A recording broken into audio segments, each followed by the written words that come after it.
রান্নাটা দেখতে যেমন লোভনীয়, খেতে কিন্তু অনেক মজা হয়েছিল।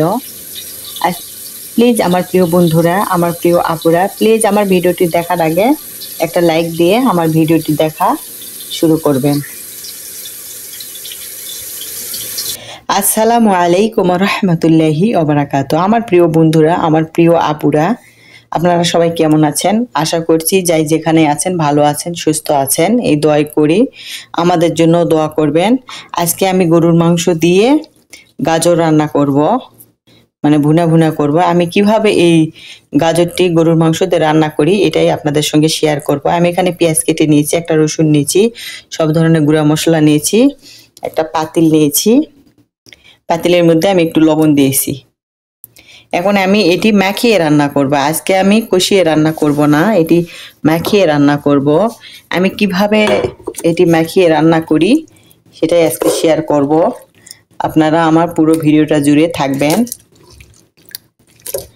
এই তো সবগুলা, এখানে আমার 3 পাওয়ার মতো মাংস আছে,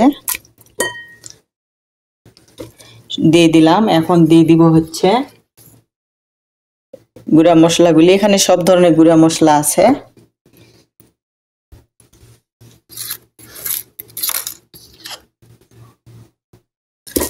পেঁয়াজ কুচি দিয়ে দিলাম, রসুনটি পরে দিব।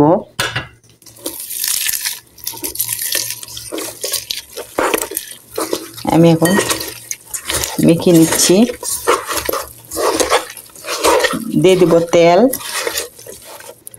দিয়ে দিলাম তেল পরিমাপ মতো, হাফ কাপ। এখন আমি এটি ভালো করে 5 মিনিট ধরে আমি মেখে নিব। এই মানে গরুর মাংসটি যে কোনো যে তরকারি হোক অথবা হচ্ছে মাংস, মুরগি হোক, গরু হোক, খাসি হোক, যত এভাবে মাখিয়ে নেবেন তত কিন্তু টেস্ট ভালো আসবে। আমি এটা মেখে আধা ঘন্টা রেস্টে রাখবো।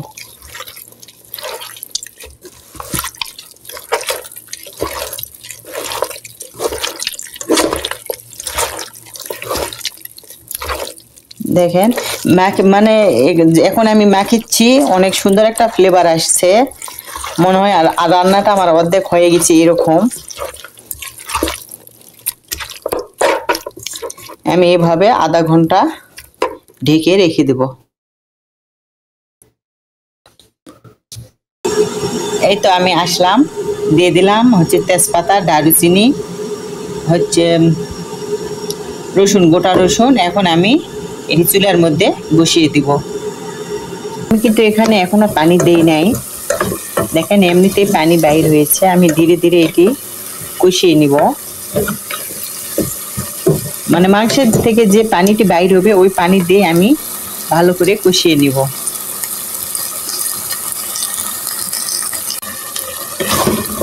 দেখেন আপুরা, আমার মাংসটি দিয়ে কিন্তু অনেকটাই পানি বাইর হয়েছে। আমি কিন্তু এখনো পানি অ্যাড করিনি। আমি আরো কষিয়ে নিব।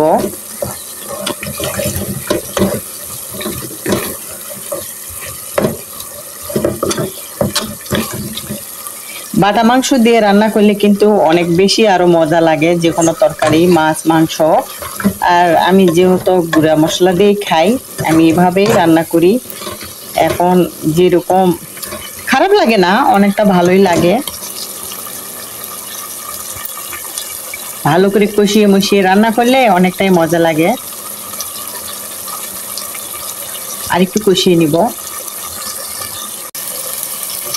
এই তো মাংস দিয়ে দেখেন তেল উপর দিকে উঠে আসছে। যখন দেখবেন যে মাংস দিয়ে তেল উপর দিকে উঠে আসতেছে, তখন মনে করবেন যে এটি কষানো হয়ে গেছে।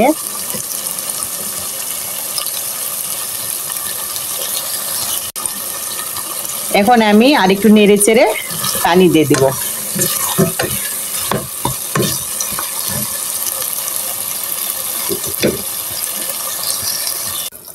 এই তো আমি কষিয়ে পানি দিয়ে দিলাম।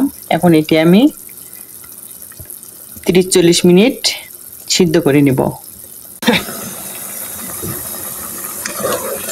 আসলাম আমি 30-35 মিনিট পর। এর মাঝে আমি একবার না দুইবার নেড়ে দিয়েছিলাম। দেখেন পানিটা অনেকটাই মরে গেছে। এখন দিয়ে দিব গাজর।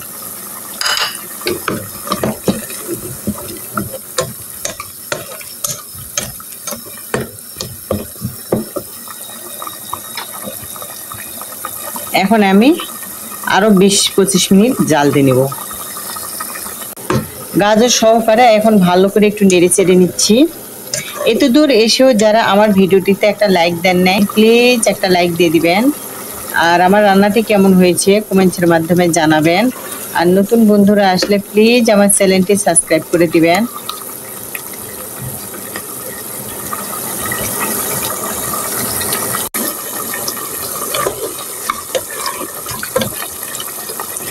এই তো আমার রান্নাটি প্রায় শেষের দিকে। গাজরটি সিদ্ধ হয়ে গেছে।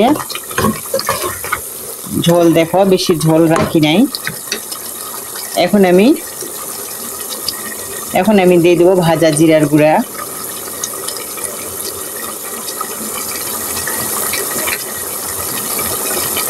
আজকের ভিডিওটি আমার এই পর্যন্ত। সবাই ভালো থাকবেন, সুস্থ থাকবেন, এই দোয়া করি। আমাদের জন্য দোয়া করবেন। আসসালামু আলাইকুম ওয়া রাহমাতুল্লাহি ওয়া বারাকাতুহু।